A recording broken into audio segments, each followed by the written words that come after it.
नमस्कार, welcome back to your on YouTube channel the magnificent brain. आपके अपने ही YouTube channel the magnificent brain में आपका स्वागत है, इस्तकबाल है, खैर मकदम है, वेलकम है।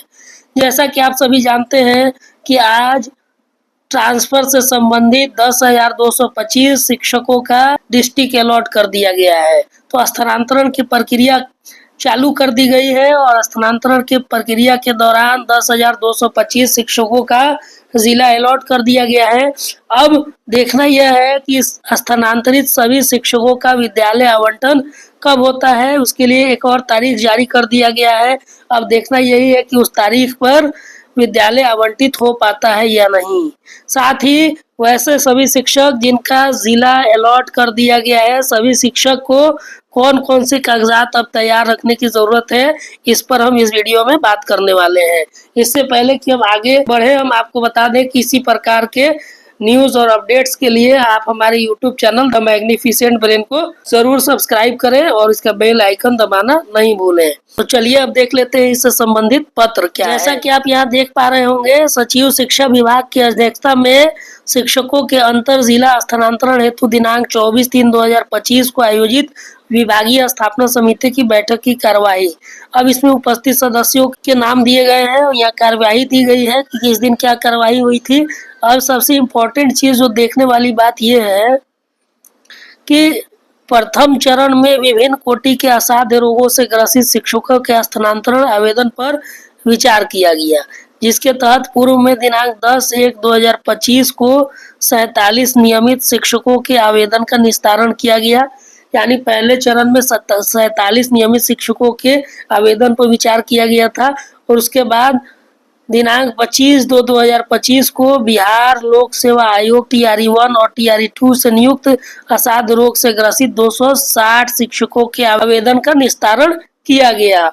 अब उसके बाद आज की बैठक में 10,225 शिक्षकों के अंतर जिला स्थानांतरण संबंधित अभ्यावेदन का निस्तारण किया गया है, जो निम्नवत है।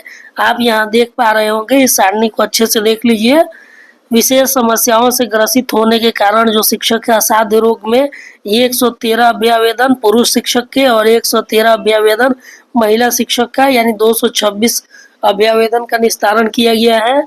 और गंभीर रुग्णता में आप देखेंगे कि 495 पुरुष शिक्षक और 442 महिला शिक्षक, यानी 937 शिक्षक, और दिव्यांगता के आधार पर 2065 पुरुष शिक्षक और 620 महिला शिक्षक, यानी इस तरह से आपको कुल 2685 शिक्षक जो है दिव्यांगता के आधार पर स्थानांतरित किए गए हैं। और ऑटिज्म और मानसिक दिव्यांगता में 280 पुरुष और 293 महिला, यानी 573 शिक्षकों का निस्तारण किया गया। उसके बाद विधवा एवं प्रतियक्ता में पुरुष नहीं बल्कि महिला 516 महिलाओं को ट्रांसफर किया गया है और पति के पदस्थापन के आधार पर 5,288 महिलाओं का स्थानांतरण किया गया है। तो इस तरह से कुल 2,953 पुरुष और 7,272 महिला, यानी कुल 10,225 शिक्षकों के स्थानांतरण के से संबंधित आवेदन का निस्तारण किया गया है और इनका जिला अलॉट कर दिया गया है। अब इससे संबंधित कुछ निर्देश दिए गए हैं जो आपको जान लेना बहुत ही आवश्यक है। सबसे पहला इम्पोर्टेंट निर्देश है, समिति द्वारा विशेष परिस्थिति में 10,225 अंतर जिला अभ्यावेदन का विचार किया गया है।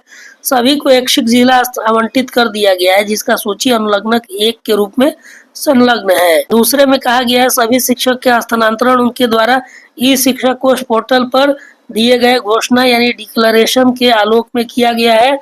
स्थानांतरित सभी शिक्षकों को निम्न प्रकार के 2 शपथ पत्र ई शिक्षा कोष पोर्टल पर अपलोड करना अनिवार्य होगा। देखिए, सबसे इम्पोर्टेंट बात है कि जिन 10,225 शिक्षकों का अभ्यावेदन पर विचार किया गया है और उनका स्थानांतरण करते हुए उनका जिला अलॉट किया गया है, उन्हें 2 प्रकार के शपथ पत्र को ई शिक्षा कोष पोर्टल पर अपलोड करना होगा।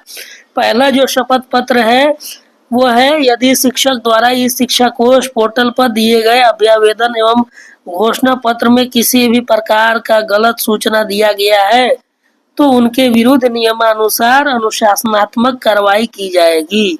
प्रारूप अनुलग्न 2। आगे आपको दिखाएंगे हम इसका प्रारूप।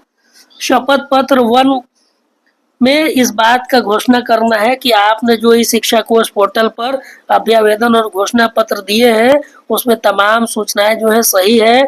अगर गलत पाया जाता है तो आपके विरुद्ध नियमानुसार अनुशासनात्मक कार्रवाई की जा सकेगी। दूसरा जो शपथ पत्र आपको देना है वो शपथ पत्र है सभी स्थानांतरित शिक्षकों को जो जिला आवंटित किए गए हैं उसे वे स्वीकार करते हैं।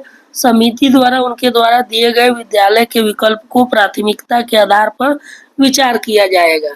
जहां प्राथमिकता के अनुसार रिक्ति उपलब्ध नहीं होगी वहां उसके निकटतम विद्यालय के पंचायत या प्रखंड में पदस्थापन करने पर उन्हें स्वीकार होगा। दूसरा जो शपथ पत्र है इस आशय के साथ देना है कि आपको जो जिला आवंटित किया गया है वो आपको स्वीकार है और आपके जो विद्यालय का विकल्प दिया है जो प्राथमिकता आपने दी है अगर आपके दिए गए प्राथमिकता के अनुसार रिक्ति उपलब्ध नहीं होती है तो आपके निकट के विद्यालय के पंचायत या प्रखंड में पदस्थापित किया जाएगा। इसको आपको स्वीकार करना है। इस चीज का एक शपथ पत्र आपको देना है। तो ये दोनों शपथ पत्र आपको देना है और इसे ई शिक्षा कोष पोर्टल पर अपलोड करना है। इसके बाद उपर्युक्त दोनों शपथ पत्र उनके द्वारा ई शिक्षा कोष पोर्टल पर अपलोड किया जाएगा। दोनों शपथ पत्र अपलोड करने के बाद ही विद्यालय का आवंटन किया जाएगा। जब तक इन दोनों शपथ पत्र को आप अपलोड नहीं कर देते हैं ई शिक्षा कोष पोर्टल पर तब तक आपको विद्यालय आवंटित नहीं किया जाएगा। तो दोनों शपथ पत्र अपलोड नहीं करने पर संबंधित शिक्षक का स्थानांतरण स्थगित रखा जाएगा। यह स्थानांतरण शिक्षकों द्वारा ई शिक्षा कोष पर उनके द्वारा अपलोड अभ्यावेदन में अंकित तथ्यों के आलोक में किया जा रहा है। भविष्य में यदि उनके द्वारा अपलोड किए गए तथ्यों में गड़बड़ी की शिकायत प्राप्त होती है तो विभाग उनके विरुद्ध नियमानुकूल अनुशासनिक कार्रवाई करेगा। तो जब तक आप शपथ पत्र अपलोड नहीं करेंगे आपका विद्यालय अलॉट नहीं किया जाएगा, विद्यालय आवंटित नहीं किया जाएगा और आपके आवेदन को अभी विचाराधीन ही रखा जाएगा। जिन शिक्षकों को अपना विद्यालय आवंटित कराना है वो जल्द से जल्द दोनों शपथ पत्र को भरकर ई शिक्षा कोष पर अपलोड कर दें। स्थानांतरित सभी शिक्षक का विद्यालय का आवंटन दिनांक 10/4/2025 से दिनांक 20/4/2025 तक किया जाएगा। सबसे इम्पोर्टेंट चीज है 10/4/2025 से 20/4/2025 के बीच में आपको विद्यालय आवंटित किया जाएगा और इससे पहले आपको दोनों शपथ पत्र को भरकर अच्छे से अपने ई शिक्षा कोष पोर्टल पर लॉगिन करके इसे अपलोड करना होगा। जब तक आप अपलोड नहीं करेंगे आपका विद्यालय आवंटित नहीं होगा। यह स्थानांतरण शिक्षकों का ऐच्छिक स्थानांतरण माना जाएगा। अंतर जिला स्थानांतरण की स्थिति में स्थानांतरित शिक्षक की वरीयता का निर्धारण उस कोटि के शिक्षकों के संबंध में पूर्व से निर्गत प्रावधानों के अनुरूप नए जिले में योगदान के पश्चात निर्धारित किए जाएंगे। तो इस बारे में हम लोग पहले भी बात कर चुके हैं कि अगर आपका अंतर जिला स्थानांतरण होता है तो आपका पूर्व का जो वरीयता है वो खत्म हो जाएगा। अपने जिला में जब जाएंगे तो योगदान के बाद आपकी वरीयता निर्धारित की जाएगी। अब छठा पॉइंट पर ध्यान से समझ लीजिए। भविष्य में छात्र शिक्षक अनुपात में असंतुलन की स्थिति में स्थानांतरित शिक्षकों को अन्यत्र स्थानांतरण किया जा सकेगा। अगर आपको स्थानांतरित कर दिया जाता है, जिला आवंटित करते हुए विद्यालय भी आवंटित कर दिया जाता है, लेकिन अगर उस विद्यालय में छात्र शिक्षक अनुपात में अगर शिक्षक ज्यादा है तो आपको अन्य जगह भी स्थानांतरित किया जा सकता है।